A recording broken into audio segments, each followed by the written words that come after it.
Oh, I didn't see you there. Hey y'all, what's up? Welcome to today's video and happy Pride Month. For those of you who are new, this may be your first time seeing my face, coming across my channel, watching one of my videos, which means you are probably not yet subscribed. Welcome, my name is Tyler with an O, and for those of you who are already my people, already subscribed and are just returning for another video, welcome on back. Here on the channel we are celebrating Pride by serving looks, honey, in true Tyler with an O fashion. Of course, we're starting out our rainbow colors with red. Hello. Girl, get into it. Get into this eye. Get into the gradient of it all. Get into the lip, daughter. Get into the dress. Get into the hair. Get into the fantasy, honey. But yes, all month long we are celebrating Pride Month by talking about that gay shit. So if you would like to have a kiki with me and talk about that gay shit and also see how I got this a wonderful sexy look, then just go ahead and keep on watching. So let's get into the things, daughter. Today I kind of want to touch on like dating. I find dating to be just particularly difficult to the point where it's almost just kind of uninteresting. It'd be nice to one day have somebody, you know, exclusive. I think people claim to want relationships and want exclusivity and want all of those things a lot more than they actually do, or a lot more than they're willing to put in the work for. I feel like in our community it makes it a little bit more difficult because the gay community is very sexualized. It is very sex heavy, sex based. Hookup culture is like a really big and a really real thing, and I'm not shading that. I think because like the typical, you know, idea of marriage and family and everything was always so heteronormative, I don't necessarily see that it's, you know, settling down and being in a real committed relationship. I feel like it's not really a priority, and there's definitely like a lot of factors that also are at play when we talk about that. I don't really know how to like get into it without going too deep, although I can go deep, but it's just gonna be really hard to explain, especially because it's like one of those things where it's really hard to understand if you haven't like lived it and experienced it. But of course, and I'm not gonna, you know, keep beating this dead horse, but there is a lot of shame associated with this lifestyle. And so with that shame, it kind of shapes and molds people's preferences when it comes to dating. And this is even like, I'm not talking about people that I date or dated, but I'm saying like people that I know, you know, my friends, and these are conversations I've had firsthand. So for example, the whole like masculine feminine thing and just femme shaming in general is such a thing in our community. And I'm not negating, you know, people's genuine attraction to, you know, those elements or those qualities when it comes to certain people. But what I'm getting at is because masculinity is so much more acceptable and it's so commodified and it's put on this pedestal, it makes it harder for people like myself who might not be as particularly masculine to find people, regardless of if they're attracted to us or not. People do not see us as actual legitimate long-term partners, or you know, they don't see us as someone that they can bring home to mom and dad. They don't see us as someone that they could actually go out in public and do things with in that regard. But I see it a lot of times like with my friends who also like fetishize and commodify masculinity when they are involved with somebody or they're talking to somebody or they find someone attractive, and then the minute that they sense any bit of like femininity in their personality, or if they listen to Beyonce, or if they, you know, filled in a little brow before they went to the club, or you know, if they dance a certain way or talk a certain way or say the word bitch when they're around their friends and everything like that, then automatically it's just like, oh girl, he's a whole woman, or oh, he's too feminine, like I like a man, like I like masculinity and all this other stuff. And trust me, I get it, but what I am coming to realize, but before I even make this point, let me say, all gays ain't the same. Everybody's built different. There are very much a lot of homosexual, gay, and I just hate using the word gay because it's just like, I hate these labels, y'all. But I'm trying to do it to make it like easier to understand for the audience because it's easier to wrap your mind around it versus me just referencing people generally. But there are a lot of people who identify as gay who are just naturally masculine people, and it's not that they're trying to be masculine presenting or they find it more appealing or they think that they're going to be more desirable if they pretend understand or act this way, it's not a front. These people are genuinely like that, so I don't want to disregard and like erase that group of people because those aren't the people I'm talking about. I'm like all for, you know, like what you like. If you are just naturally attracted to more masculine people, that's fine, and I'm sure that that person is out there for you, but it's just what I take problem with is just like, you know, the femme bashing and everything that goes along with it. I guess the best way I could put this is to talk about myself and like my types, because as I've gotten older, especially moving down here to the South and just really seeing an entirely different idea of like gay community and the way that like femme and mask are kind of like preferred down here, it's just been like such an eye-opener for me. So like generally I would say that I am attracted to someone who is more, I don't want to say like masculine, because like what does that really mean? Especially like when I was younger and everything, like that was my, you know, I really love me a nice little DL dude. I like to do that. Like if you look at him, you would never tell, you would never guess by the way he speaks. And there is nothing wrong with that because those people do exist. But where it started to become a little toxic was when I would prefer that type of person so much so that I would be okay with changing myself to kind of fit into their lifestyle, into their role, and I would find myself ultimately settling for less all the time, just so that I would not lose that connection or lose that like commodity of having like that nigga like that.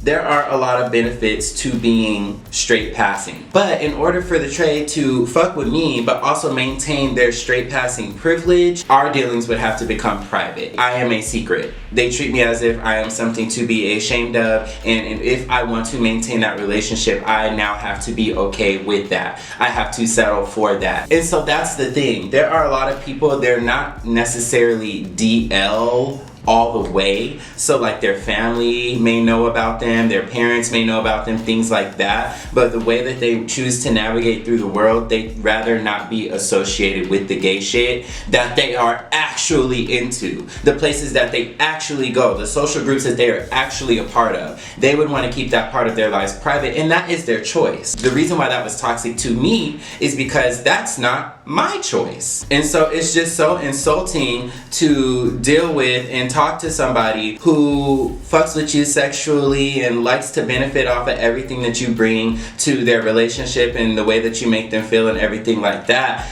as long as you're not being yourself, as long as you're not being too gay, and as long as you're not flamboyant. And so I feel like the like dating culture and hookup culture and just the casualness of these interactions kind of help that, because then you start talking to somebody and you start dating them, but then you kind of realize like y'all don't ever really go out nowhere, or they're always like inviting you to come over, or it's always like come spend the night, come watch movies, come do that. And I understand people are homebodies, people don't like to go out, and that's fine, but that's not what I want in my relationship.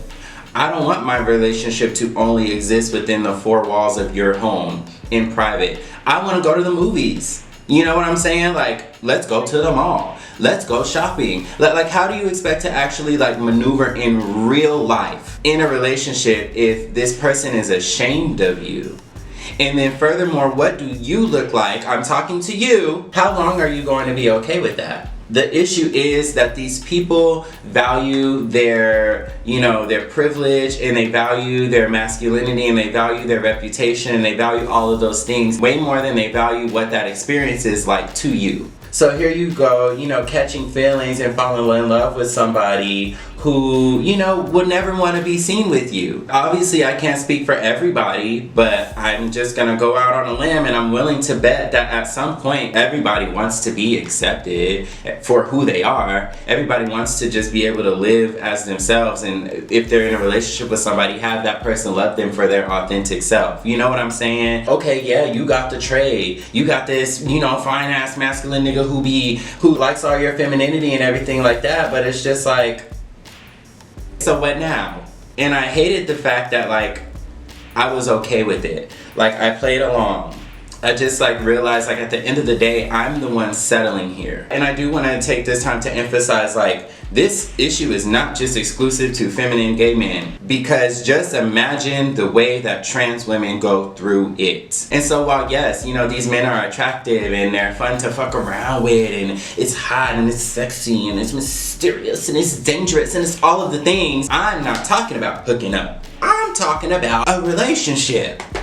And it's just not there. And to the person watching this who also deals with this or whatever, it's not there for you either, boo. As much as they want to tell you this, that, and the fourth in your head about how they really want to, like, you know, to go there with you and they're willing to do this and that or whatever, it's not gonna happen. And even if it is gonna happen, it's not your job or it's not your duty, or you are not obligated to wait, to stick around and wait it out. Wait for somebody to decide if they can accept being with you, or if they're going to, you know what I'm saying? It's I don't know. Now, if I'm really gonna like go there, this is just my hypothesis. Y'all can agree or disagree, but ultimately I think what it comes down to for the people in my position is we've spent so long in the Black community, especially, you know, being ostracized or being undesired or being made to feel less than, or because of our lack of masculinity. We were just less acceptable, less palatable generally. So it feels good to have somebody from that side of things, from that acceptable, you know, realm, who favors us and who wants us, and so we're willing to, you know, sacrifice a lot of the things that we actually value. And a lot of us just genuinely don't even know what it actually means to be genuinely appreciated or to be genuinely accepted all the way. So when we do receive that like acceptance or that favor or that, you know, whatever, those nice words, those sweet nothings from somebody who is masculine and straight passing or DL or trade or whatever you want to put it, and you also find them attractive, don't get me wrong, a lot of times that can be easily mistaken for like, oh, they want me. Ooh, this is the one. I knew it. I knew that I knew that I could have it one day. And then they pump your head up with all of these things and, you know, promises. And anyways, girl, let me step down off of that soapbox for a while, and then we're gonna get into the eyes. Come a little closer, honey. Come a little closer.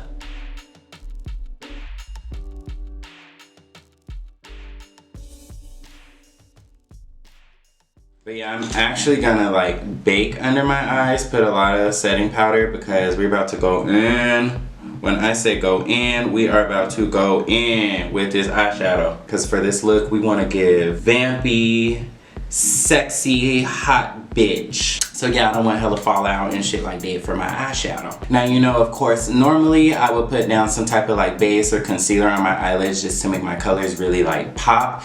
But I kind of want to go like dark for this look. So I'm not going to put any base on, and I'm just going to go ahead and start building out our little gradient. But when it comes to like what I actually value in an actual relationship, I've realized that it's not necessarily that. Like, there's more to attraction than feminine masculine. Like, if I had a boyfriend, I would think it is so cute if I could like do his makeup sometimes. Like shit like that, I think would just be so fucking cute. And that's like off-putting to a lot of people. I would love to have like a boyfriend where we could like serve looks together. And not to say that he has to be like, you know, femme presenting or whatever, but I'm just saying like I want somebody who's open-minded, you know, is willing to put on some, you know, type of fashions or something that might not be as masculine, or I don't know, just somebody who's like very supportive. I personally find it very attractive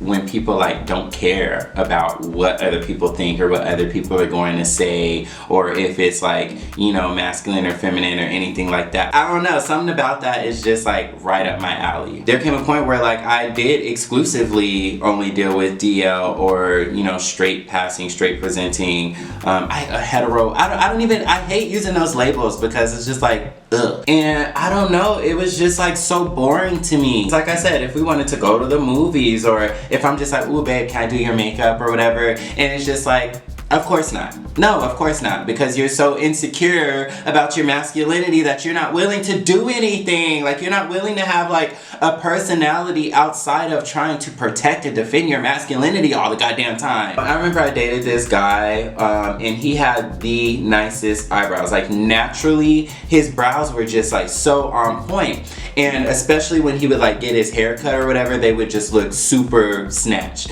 And so I would ask him, I'd be like, did your barber do your eyebrows today? And he would get mad. He would get offended. Like, mad. Like, stop asking me that shit. Like, you know, I ain't letting nobody touch my fucking eyebrows and all that other stuff. And I'm just like, ew. Ew. You know what I'm saying? Like, shit like that. Like, he would be offended that I like challenged his masculinity, or, you know, and be like, oh, I'm a man, and da-da-da. And it's just like I can tell you have some issues. Side note, I am really building this gradient, and I don't think you can really get into it from all the way back there. So I'm gonna bring you in even closer, okay? Okay, so now we're about to take this a little bit darker. I'm kind of trying to decide how I want to do it. Like, if I want to go darker with a color like this, or if I want to go darker with maybe a color like that. Ultimately, we're going black on the eyelids. I'm just trying to like really transition this well. But since I am trying to transition it well, I'm gonna start with this shade first,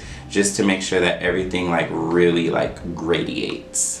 Another point I want to emphasize though is just like how complicit a lot of the girls are with the femme shaming and the bottom shaming of it all. You'll talk to people or you'll be involved with people and they'll see something, they'll see somebody in drag, or they'll see a boy with a wig on or with makeup on, and it's just like, oh hell no, or like, oh that's too gay, and because you or because I may not be that, I'm okay with them femme bashing or gay bashing or bottom shaming that person because I'm not that gay. You know what I'm saying? And that shit right there irks me. I'm not gonna continue rewarding this bad behavior. Ultimately, I feel like this, you know, lifestyle or gay experience, however you want to put it, is a very unique one, and at times it's not always the easiest. If I'm gonna be in a relationship with somebody, it's because I don't want to be alone. I don't want to have to go through life in all of these obstacles and things like that alone. So I would want to be in a relationship with someone that could go through this journey with me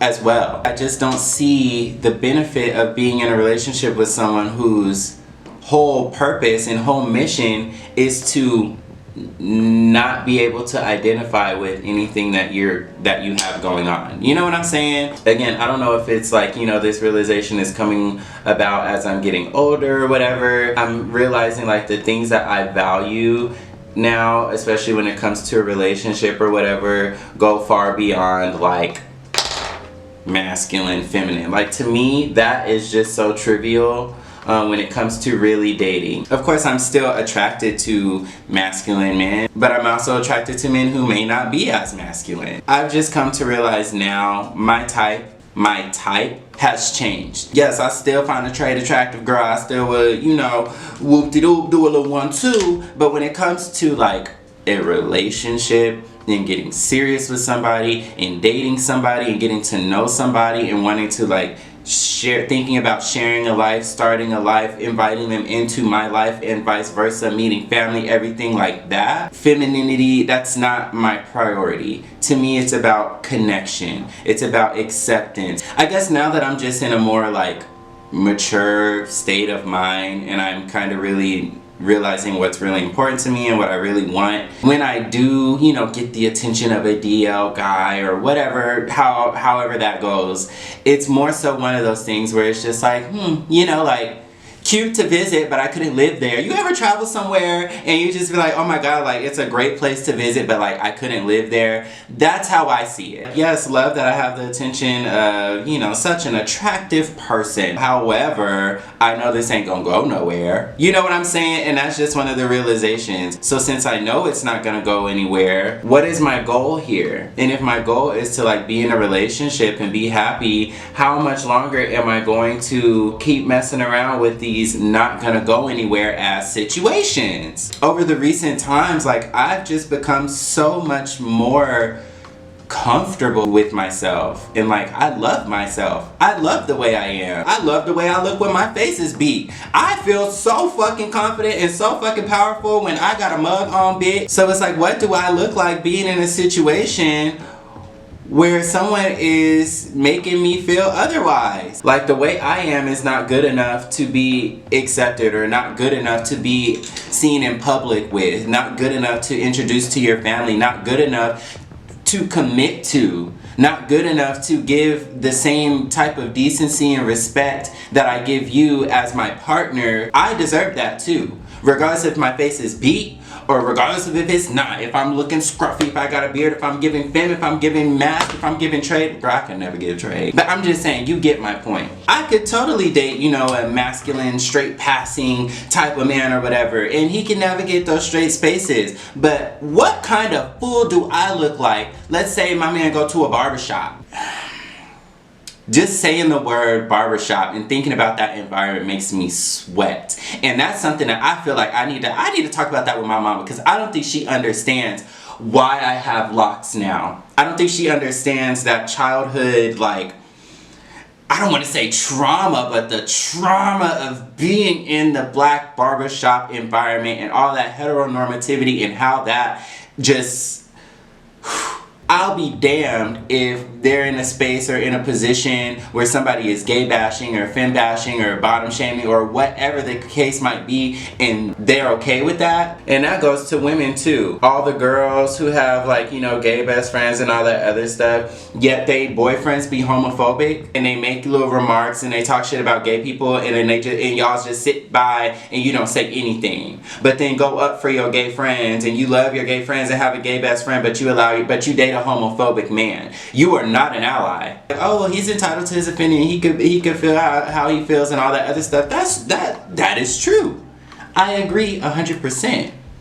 But why are you wanting to be in a relationship with somebody who is homophobic? And I'll answer that question. A lot of y'all don't care because you feel like that's your security. As long as my man is homophobic, I don't have to worry about him out here fucking with no niggas. Child. Okay, girl. Okay, for the lip, I'm a little nervous because I have this liner. It's called Black Rank by the Crayon Case, which they make a liner. It's called Bear. It's this one right here. It's a dark brown liner. I pair this with everything, or I'll put it on by itself with just a clear gloss or a nude gloss, a brown gloss. Beautiful. But the Black Ranked one is actually legitimately black. Should I line my lip? Okay, I'm gonna do it. Girl, wish me luck. I hope this come out okay.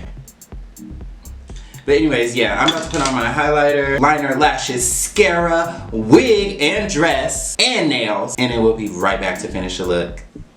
And the look is served. It's giving Carmen realness. It's giving I feel like a Puerto Rican in this hair. Rican. Yes, girl, but this is the final look. Oh, honey, you don't want it with the bodyguard. Let me show the girls. So what? Excuse me? Lo siento, no habla inglés, papi. But yeah, y'all, aside from the makeup, aside from all the fun, and aside from me just ranting about how horrible my love life is, the point of this video was just to love yourself, essentially, and to not let other people make you feel less than for being how you are, whether that is feminine, whether that is masculine. If you are in the closet DL, whatever the case might be, that's your business. All I'm saying is, for the girls who are not, be prideful in who you are and seek better for yourself, seek better for your relationships. We're out here living life and we deserve to be seen, to be respected, and to be loved just like everybody else. And if you can't love yourself, how the hell are you gonna love anybody else? Everybody say love. And on that note, make sure you guys follow me on Instagram because we are giving the full rainbow looks. Like I said, this is red, obviously, but I'm gonna be serving Roy G. Biv looks for the full Pride Month. So stay tuned for the orange look. And if you wanna see how I do that, then make sure you're subscribed to this channel. Give this video a thumbs up if you enjoyed it, and comment down below if you have any opinions or questions about anything that I talked about today, or anything that you would like to see or hear me discuss on a future video. Comment down below. And I will catch you on my next video. Peace. Yes, I feel like a Puerto Rican in this hair. Ooh, girl, you see my dreads? The gag is, I'm not Carmen San Diego, I'm Carmen San Francisco. Actually, no, I'm Carmen Houston, bitch. Nah, I should be Carmen Vegas. I'm from Vegas. I can't claim Houston. But I'm in Houston today. I'm Carmen Houston, Atlanta, Vegas. Period. Carmen Houston, Atlanta, Vegas. That's my drag name. Let me go. I'm about to step outside and take your man. Hold on.